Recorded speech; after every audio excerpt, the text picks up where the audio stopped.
السلام علیکم ناظرین، ڈسکا ٹائم میں آپ کو خوش آمد کہتے ہیں۔ آپ دیکھ رہے ہیں دین اور دنیا، اور میں ہوں آپ کا میزبان حافظ سمر شہزاد۔ جی ناظرین، کیسے ہیں آپ؟ امید ہے آپ خیریت سے ہوں گے۔ ناظرین، آپ نے ہماری پروموشن ویڈیو دیکھی، امید ہے آپ کو اچھی لگی ہوگی۔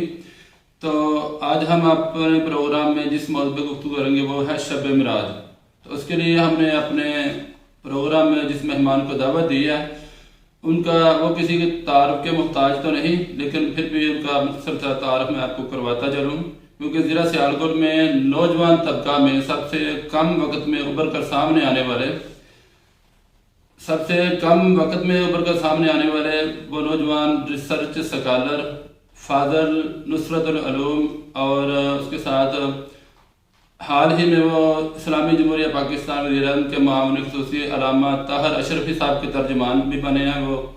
تو آپ کو ملاتے ہیں جناب علامہ حضرت مولانا احسان احمد حسینی صاحب سے۔ السلام علیکم حسینی صاحب، کیا حال ہے آپ کے؟ اور سنائیں کیسے ہیں؟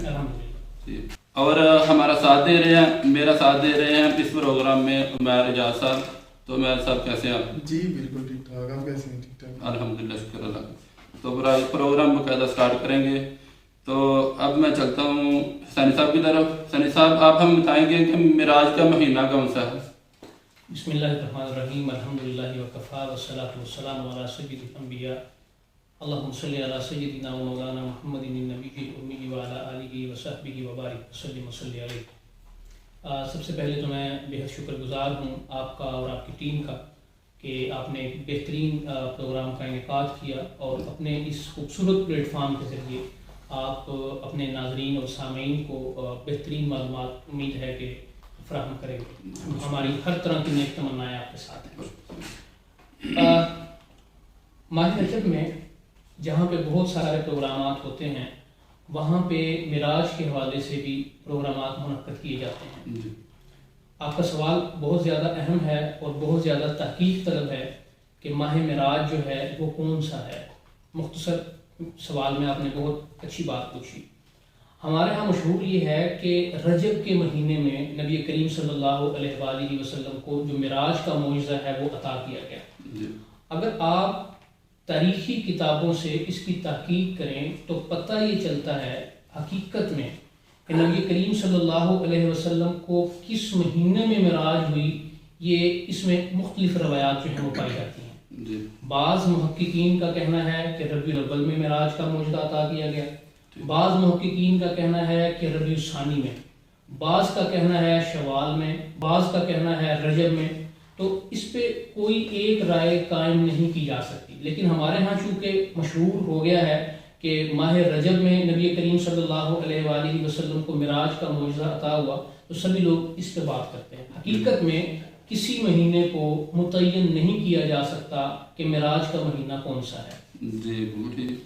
تو عمیر صاحب، آپ کچھ کہنا چاہیں گے؟ جی بالکل، میں یہاں سے حافظ سمر صاحب ان سے پوچھنا چاہتا ہوں حسینی صاحب سے کہ جیسے کہ انہوں نے بتایا کہ ماہ رجب جو ہے وہ معراج کا مہینہ ہے، تو اس رات کی فضیلت کے بارے میں تھوڑا سا ہمیں بتائیں گے۔ جیسے کہ کچھ لوگ کہتے ہیں کہ بلکہ علماء کرام کہتے ہیں ہمیں کہ اس رات کی عبادت کے ساتھ اگلے دن اس کو صبح کو روزہ بھی رکھنا چاہیے، اس کے بارے میں آپ کیا کہنا چاہیں گے؟ دیکھیے عمیر بھائی، ایسا ہے، نبی کریم صلی اللہ علیہ وآلہ وسلم کا ذخیرہ احادیث جو ہمارے پاس موجود ہے، کسی بھی حدیث میں اشارتاً بھی اس رات کے بارے میں عبادت کا ذکر جو ہے وہ نہیں ملتا۔ اور صبح کا جو روزہ ہے یہ ہمارے ہاں مشہور ہے جو علماء کرام کی طرف سے، لیکن کسی بھی صحیح حدیث سے اس بات کا ثبوت نہیں ملتا کہ حضور نبی کریم صلی اللہ علیہ وآلہ وسلم اور آپ کے جو صحابہ رضی اللہ عنہم ہیں، انہوں نے معراج کی رات کوئی عبادت کی ہو یا اس سے اگلے دن روزہ رکھا ہو۔ یہ ہمارے ہاں ویسے ہی بات مشہور ہے، اس کا حقیقت سے کوئی تعلق نہیں ہے۔ جی، تو حسینی صاحب، جب اللہ تعالیٰ نے آپ کو معراج کروائی تو اللہ تعالیٰ آپ کو براہ راست آسمانوں کی طرف لے جا سکتے تھے، تو پہلے اللہ تعالیٰ آپ کو خانہ کعبہ حتیم میں لے کر گئے، پھر آپ کو بیت المقدس سے لے کے گئے، پھر آپ کو اللہ پاک آسمانوں کی طرف لے کے گئے، تو کیوں اللہ پاک نے آپ کو براہ راست معراج نہیں کروائی؟ یہ آپ کا سوال جو ہے بہت زیادہ اہم ہے، اور عموماً اس سوال پہ روشنی نہیں ڈالی جاتی، مطلب اس پہ بات نہیں ہوتی۔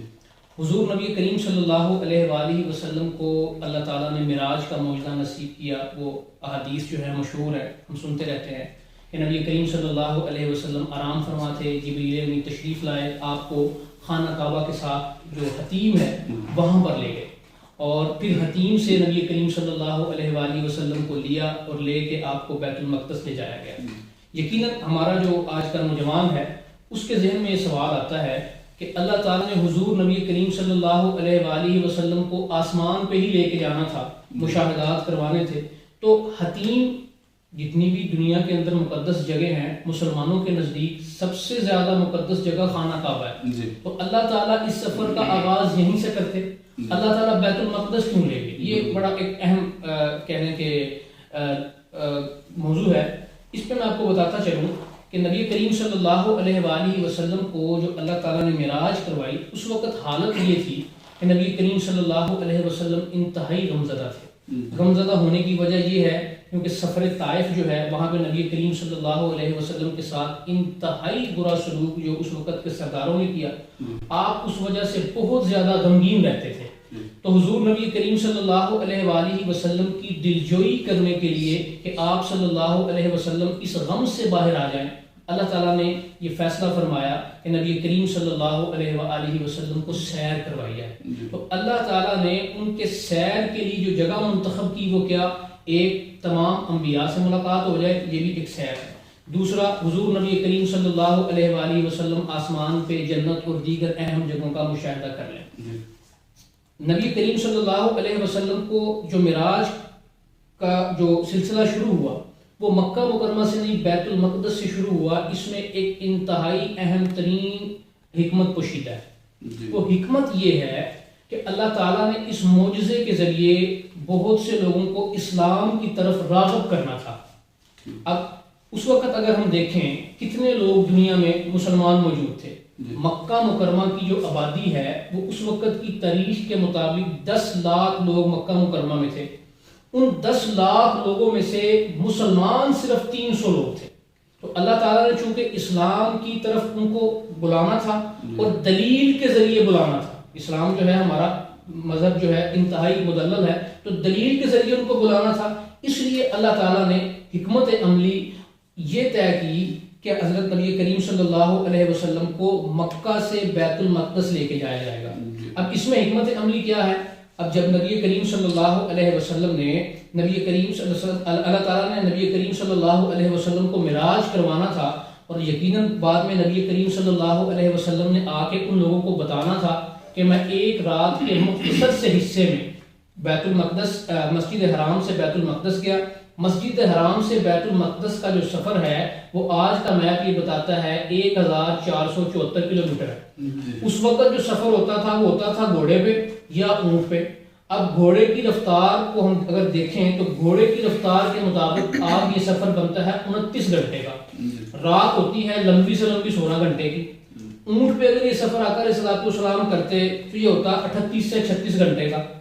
اب اللہ تعالیٰ نبی کریم صلی اللہ علیہ وسلم کو انتہائی مختصر وقت میں مکہ سے بیت المقدس لے گئے, بیت المقدس سے آسمانوں پہ لے گئے, تمام مشاہدات کروا کے رات ہی رات میں واپس بھی. یہ ایک معجزہ تھا.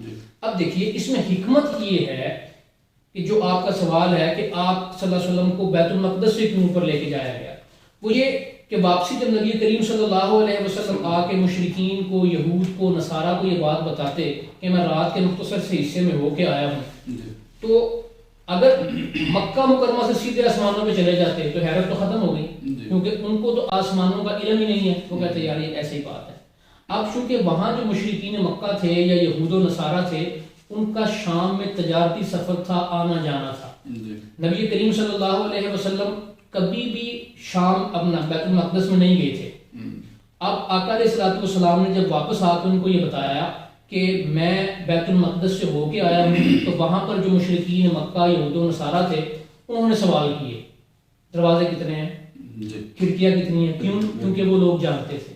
اب جب ان کو پہلے سے اس بات کا علم ہے کہ دروازے کتنے, کھڑکیاں کتنی, رنگ کیسا, روغن کیسا, شیپ کیسی, تو تو جس وقت نبی کریم صلی اللہ علیہ وسلم نے ان کو یہ ساری چیزیں بتائی تو انہوں نے تسلیم کیا کہ واقعتاً آپ بیت المقدس سے ہو کے آئے ہیں. اب یہ ان کے اسلام کے لیے ایک دلیل بن گئی. تو پوری گفتگو کا خلاصہ یہ ہوا کہ اللہ تعالیٰ نے نبی کریم صلی اللہ علیہ وسلم کو جو بیت المقدس پہ مسجد حرام سے بیت المقدس کی جانب لے کے گئے، اس کی پہلی حکمت یہ تھی کہ جن لوگوں نے سوال کرنے تھے ان لوگوں کو سوالوں کے جواب ملنے تھے اور ان لوگوں نے اسلام کی طرف آنا تھا. اس میں دوسری حکمت کہ نبی کریم صلی اللہ علیہ وسلم کو بیت المقدس کیوں لے کے جایا گیا، وہ یہ ایک امام ہے، محقق ہیں، وہ فرماتے ہیں کہ نبی کریم صلی اللہ علیہ وسلم کو جب سفر معراج اللہ تعالیٰ نے کروانا تھا، اللہ تعالیٰ میزبان اور حضور نبی کریم صلی اللہ علیہ وآلہ وسلم خصوصی مہمان. اب اللہ تعالیٰ جیسی کریم ذات میزبان ہو اور حضور نبی کریم صلی اللہ علیہ وسلم جیسی اہم ذات جو ہے وہ خصوصی مہمان ہو تو پھر میزبان اپنے مہمان کا انتہائی خیال رکھتا ہے. اب اس میں خیال کہاں پہ رکھا گیا؟ اللہ تعالیٰ نے نبی کریم صلی اللہ علیہ وسلم کو مسجد حرام سے بیت المقدس اور بیت المقدس سے پھر آپ اوپر سے. علماء کا کہنا یہ ہے کہ ہمارے اوپر جو آسمان ہے جس کو ہم آسمان دنیا کہتے ہیں، آسمان دنیا کا جو دروازہ ہے وہ بیت المقدس کے اوپر ہے. اب اللہ تعالیٰ اگر مسجد حرام سے اوپر لے کے جاتے تو یقیناً وہ سفر زگ زیگ ہوتا اور آپ صلی اللہ علیہ وسلم کو ناگواری ہوتی یا پریشانی ہو سکتی تھی، کیونکہ وہ ایسے ایسے جانا تھا جو معراج کا سلسلہ تھا. اللہ تعالیٰ نے نبی کریم صلی اللہ علیہ وسلم کو بیت المقدس سے سیدھا، تاکہ آپ کو سفر میں کوئی تنگی نہ ہو، اس لیے نبی کریم صلی اللہ علیہ وسلم کو بیت المقدس سے سیدھا آسمانوں پہ لے جایا گیا. اور یہاں پہ ایک تیسری حکمت بڑی اہم ترین ہے، وہ یہ کہ نبی کریم صلی اللہ علیہ وسلم سے پہلے جتنے بھی انبیاء گزرے، تقریباً 1,24,000 کم و بیش انبیاء، تو تاریخی روایات ہمیں یہ بتاتی ہیں کہ 80,000 کے قریب جو انبیاء ہیں ان کے مزارات بیت المقدس کے ارد گرد. اسی وجہ سے قرآن مجید میں بیت المقدس کو کہا گیا کہ یہ برکت والی جگہ ہے. اب اس برکت والی جگہ پہ نبی کریم صلی اللہ علیہ وآلہ وسلم کے قدم مبارک بھی لگ جائیں، اس لیے اللہ تعالیٰ نے مسجد حرام سے بیت المقدس تک آقا علیہ الصلوۃ والسلام کو لے جایا. اور اس میں چوتھی جو حکمت ہے وہ بڑی اہم ترین ہے، وہ یہ کہ نبی کریم صلی اللہ علیہ وسلم کو بیت المقدس کا جو احاطہ ہے اس سے مانوس کروانا تھا. کیونکہ علماء کا کہنا یہ ہے کہ جب قیامت کا منظر ہوگا اور حشر بپا ہوگا تو حشر جو ہے اس کا آغاز، یعنی جہاں پہ میدان محشر ہوگا، اس کا آغاز ہوگا میدان عرفات سے. لیکن بیت المقدس کی جو جگہ ہے یہاں پہ انبیاء علیہ الصلوۃ والسلام کے بیٹھنے کی جگہ ہوگی.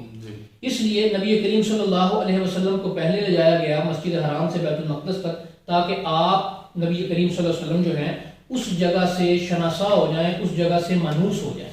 تو یہ چند ایک حکمتیں ہیں کہ جو نبی کریم صلی اللہ علیہ وآلہ وسلم کو مسجد حرام سے بیت المقدس تک لے جانے میں. تو آپ نے ادھر جا کے انبیاء کرام کو نماز بھی پڑھائی. جی بالکل. جی تو اس صاحب ایک تاثر یہ بھی دیا جاتا ہے کہ اللہ پاک نے خواب کے ذریعے نبی پاک صلی اللہ علیہ وسلم کو یہ معراج کروائی. کیا یہ واقعی سچ ہے کہ یا اللہ پاک نے جسمانی طور پہ آپ صلی اللہ علیہ وسلم کو مشاہدہ کروایا؟ یہ آپ کا سوال جو ہے بہت زیادہ اہم ہے. ہمارے ہاں ایک طبقہ ہے، اس کا کہنا یہ ہے کہ نبی کریم صلی اللہ علیہ وآلہ وسلم کو جو معراج عطا ہوئی ہے یہ آپ صلی اللہ علیہ وآلہ وسلم کو خواب آیا اور خواب میں آپ صلی اللہ علیہ وسلم نے یہ تمام مشاہدات کیے. یہ موقف جو ہے درست نہیں ہے. درست بات یہ ہے کہ حضور نبی کریم صلی اللہ علیہ وآلہ وسلم کو جسم اور روح کے ساتھ حالت بیداری میں اللہ تعالیٰ نے معراج عطا کی. اس پہ بہت ساری دلیلیں ہیں، میں ایک چھوٹی سی بات کروں گا، وہ یہ کہ اگر خواب کی حالت میں نبی کریم صلی اللہ علیہ وآلہ وسلم کو معراج کروائی گئی ہوتی تو اس پہ کسی کو بھی اعتراض نہ ہوتا، کیونکہ خواب تو کچھ بھی آ سکتا ہے. جبکہ نبی کریم صلی اللہ علیہ وسلم جب معراج سے واپس تشریف لائے تو بہت سارے مشرکین مکہ اور یہود نے اس پہ اعتراضات اٹھائے. اعتراضات اس لیے اٹھائے کیونکہ ان کا بھی یہ ماننا تھا کہ نبی کریم صلی اللہ علیہ وسلم جسم اور روح کے ساتھ آسمانوں پہ گئے. خواب میں تو کوئی بھی کہیں جا سکتا ہے. تو صحیح عقیدہ اس میں یہ ہے کہ آپ صلی اللہ علیہ وسلم جسم اور روح کے ساتھ آسمانوں پر گئے ہیں. اللہ تعالیٰ کے جنت اور دیگر جو مشاہدات ہوئے ہیں، اور بالخصوص قرآن مجید سورہ نجم میں جو واقع آتا ہے کہ اللہ تعالیٰ اور نبی کریم صلی اللہ علیہ وآلہ وسلم کی اتنی قریبی ملاقات ہوئی ہے کہ اللہ تعالیٰ نے قرآن مجید میں اس کی مثال پیش کی ہے کہ ایک کمان سے بھی کم، ایک کمان اتنی ہوتی ہے، اس سے بھی کم فاصلہ اللہ تعالیٰ اور حضور نبی کریم صلی اللہ علیہ وسلم کی ذات میں بنایا گیا تھا۔ جی اب سب یہاں پہ میں ایک بات پوچھنا چاہوں گا حسینی صاحب سے کہ جیسے کہ سب کو پتہ ہے کہ معراج کی رات کو حضور نبی اکرم صلی اللہ علیہ وسلم کو اللہ پاک نے معراج کی سیر کروائی، تو وہاں پہ جب نمازوں کے متعلق کچھ سوالات ہوئے، کچھ پہلے 50 نمازوں کا حکم ہوا، پھر 45 کا، پھر 40 کا، پھر یہ 5 نمازیں، یہ تھوڑا سا آپ بتانا چاہیں گے اس کے بارے میں بھی؟ میں یہ عمیر بھائی اس میں دیکھیے، معراج کی رات جب اللہ تعالیٰ نبی کریم صلی اللہ علیہ وآلہ وسلم اللہ تعالیٰ کے حضور پیش ہوئے تو اللہ تعالیٰ نے سوال کیا کہ آپ ہمارے لیے، ہمارے پاس تشریف لائے ہیں تو ہمارے لیے کیا؟ وہ ایک لمبی حدیث ہے کہ التحیات للہ والصلوات والطیبات۔ اب اللہ تعالیٰ نے نبی کریم صلی اللہ علیہ وآلہ وسلم سے، جب ظاہری بات ہے کوئی مہمان کہیں جاتا ہے اور اس کو میزبان یہ کہے کہ آپ ہمارے پاس آئے ہیں اور ہمارے خصوصی مہمان ہیں، آپ جو چاہیں گے آپ کو ہم عطا کر دیں گے، نبی کریم صلی اللہ علیہ وآلہ وسلم نے وہاں پر کسی بھی چیز کی تمنا اور خواہش نہیں کی، وہاں پر ایک ہی بات آپ صلی اللہ علیہ وسلم نے اللہ کے حضور رکھی کہ میری امت جو ہے وہ کمزور ہے، آپ نے مجھے یہاں پہ بلایا، آپ کا شکریہ، یعنی اللہ تعالیٰ کا شکریہ ادا کیا، تشکر کیا، اور یہی بات رکھی کہ میری امت کے ساتھ آپ نے نرمی والا معاملہ کرنا ہے۔ اس پہ اللہ تعالیٰ نے حضور نبی کریم صلی اللہ علیہ وسلم کو یقین دہانی کرائی کہ بالکل۔ پھر آتے ہوئے اللہ تعالیٰ نے اس امت کے لیے کچھ تحفے بھیجے، ان تحفوں میں جو سب سے اچھا اور اہم ترین تحفہ ہے وہ ہے نماز۔ نماز کے علاوہ ایک اور تحفہ جو بہت کم اس پہ بات کی جاتی ہے، معراج کا تحفہ ہے، وہ ہے حجامہ۔ حجامہ یہ ایک اسلامی طریقہ علاج ہے جس کو آج کے دور میں کپنگ تھراپی کہا جاتا ہے۔ یہ بھی نبی کریم صلی اللہ علیہ وسلم جب معراج سے واپس آئے تو ساتھ یہ تحفہ بھی آپ صلی اللہ علیہ وسلم کو دیا گیا۔ جی تو حسینی صاحب، بیت المقدس میں آپ صلی اللہ علیہ وسلم انبیاء کرام سے ملاقات ہوئی، تو جو ادھر گفتگو ہوئی انبیاء کرام سے، آپ اس بارے میں ہمارے ناظرین کو کچھ بتائیں گے؟ افسر، نبی کریم صلی اللہ علیہ وسلم جب مسجد حرام سے بیت المقدس پہنچے تو پہلے سے وہاں پہ تمام انبیاء جو ہیں ان کی ارواح موجود تھی۔ جی۔ نبی کریم صلی اللہ علیہ وسلم کے حدیث مبارکہ میں آتا ہے کہ وہاں پر نبی کریم صلی اللہ علیہ وآلہ وسلم نے ان تمام انبیاء کو نماز پڑھائی۔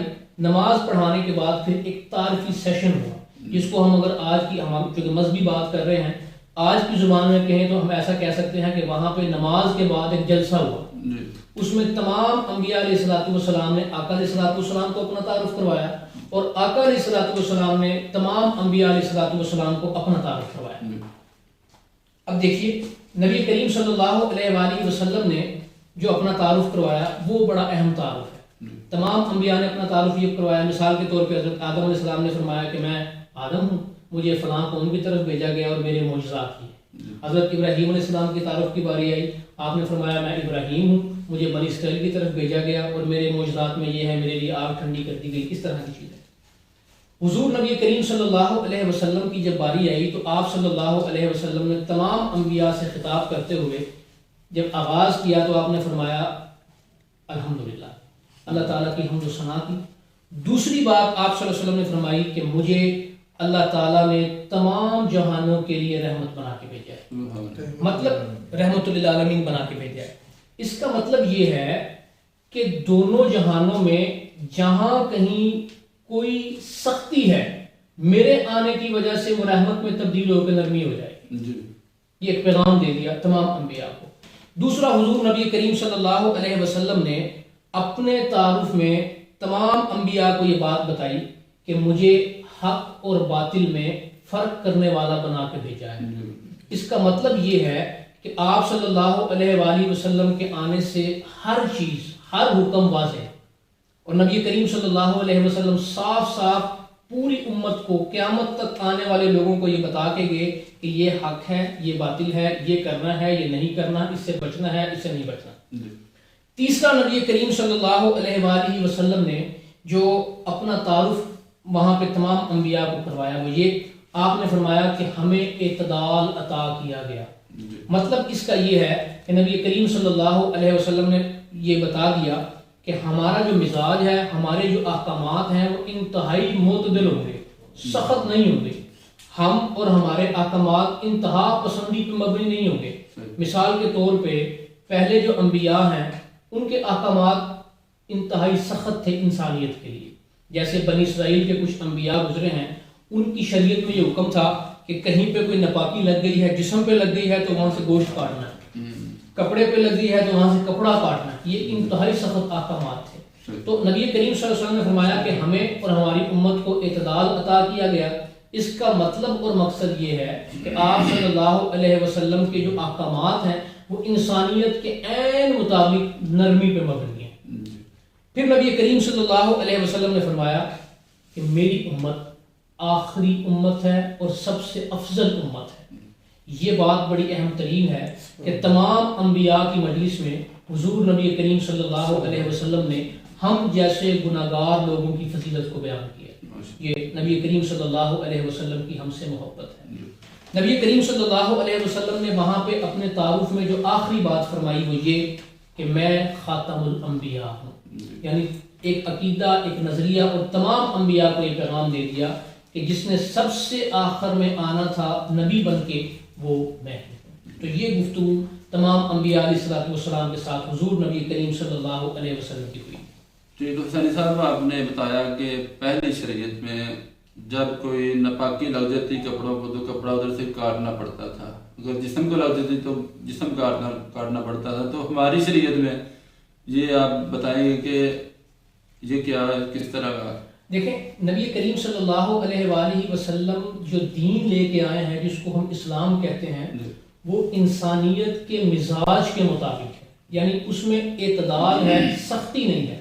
ہمیں یہ کتنی سہولت ہے کہ یہاں پہ کوئی چیز گندگی اگر لگ جاتی ہے تو ہم اس کو دھو کے صاف کر لیتے ہیں، کسی کپڑے پہ لگ جاتی ہے تو اس کو دھو کے صاف کر لیتے ہیں. انشاءاللہ العزیز ہم اگلے سیشن میں یا اس سے اگلے سیشن میں آپ کے ناظرین کے لیے اسپیشل ایک پروگرام میں آپ سے گزارش کروں گا کہ آپ ضرور رکھیے گا کہ حضور نبی کریم صلی اللہ علیہ وسلم کے آنے سے اس امت میں کیا تبدیلیاں آئی ہیں. انشاءاللہ تعالیٰ اس پہ ہم ضرور بات کریں گے. اس میں پھر ہم تفصیلی طور یہ بتائیں گے کہ پہلی امتوں میں وہ کون سے احکامات تھے کہ جن پہ عمل کرنا ہی ناممکن تھا، اور پھر نبی کریم صلی اللہ علیہ وسلم کے آنے کی برکت سے، آپ کی رحمت کی برکت سے، آپ کے اعتدال کی برکت سے وہ کون سے سخت ترین احکامات ہیں جن کو انسانی مزاج کے مطابق انتہائی نرم کر دیا گیا. اس پہ انشاءاللہ ہم ضرور گفتگو کریں گے. جی مہر صاحب آپ کچھ کہنا چاہیں گے؟ جی میرے خیال سے حسینی صاحب نے شب معراج کے حوالے سے کافی اچھے سے ہمارے ناظرین کو بتا دی ہے جو اس رات کی فضیلت تھی، جو اس کی کرامات تھی. تو مجھے امید ہے کہ ہمارے ناظرین تک کافی تو ناظرین یہ تھے حسینی صاحب جنہوں نے بڑے پیارے انداز میں، بڑے مخصوص انداز میں ہمیں شب معراج کے بارے میں بتایا، آگاہ کیا. تو ہم اب ان سے پوچھتے ہیں کہ ہمارے چینل کے بارے میں، لسکا ٹائم کے بارے میں یہ کیا کہنا چاہیں گے. جی حسینی صاحب. آپ کی جو ٹیم ہے وہ میری ذاتی جاننے والی ہے ماشاءاللہ سے. آپ اللہ تعالیٰ آپ کو ترقیوں سے نوازے، دعا گو ہیں. اس میں آپ کو جہاں پہ ہمارے تعاون کی کسی قسم کی ضرورت ہے انشاءاللہ تعالیٰ ہم حاضر ہیں. اللہ تعالیٰ کے کرم سے جسکے میں جتنے بھی لوگ صحافت پہ اور دیگر یہ کام کر رہے ہیں آپ انفرادیت کے حامل ہیں، اس میں کسی قسم کا کوئی شک نہیں. تو میری صرف اتنی سی گزارش ہے کہ آپ جتنے پروگرام کریں اس میں ایک بات کو ملحوظ رکھیں کہ آپ کا اور دوسرے چینلوں کا ایک فرق ہونا چاہیے. ہمارے جو دیگر چینل ہیں وہ بڑا اچھا کام کر رہے ہیں، مجھے اس سے انکار نہیں ہے، لیکن ان کا کام خبر کو یا مسئلے کو ہائی لائٹ کرنا ہوتا ہے. بلکہ آپ جبکہ جتنے بھی صحافی حضرات ہوتے ہیں ان کو اللہ تعالیٰ نے میڈیا کی وجہ سے ایک خصوصی طاقت دی ہوئی ہے. آپ اپنے منشور میں میری گزارش یہ ہے، یہ بات شامل کر لیں کہ آپ کا مقصد صرف لوگوں کے مسائل اٹھانا نہیں، لوگوں کے مسائل حل کروانا ہوگا. تو انشاءاللہ تعالیٰ ہمارے بہت سے مسائل جو ہیں اسی توسط سے حل ہوئے ہیں. جی حسینی صاحب آپ نے بہت اچھا بتایا کہ لیکن یہ ہمارے پلان میں پہلے سے موجود ہے کہ ہم جو بھی کریں گے انشاءاللہ تعالیٰ اپنے علاقے کی بہتری کے لیے انشاءاللہ تعالیٰ پوری کوشش کریں گے کہ اپنے علاقے کو بہتر سے بہتر تر بنائیں. ٹھیک ہے.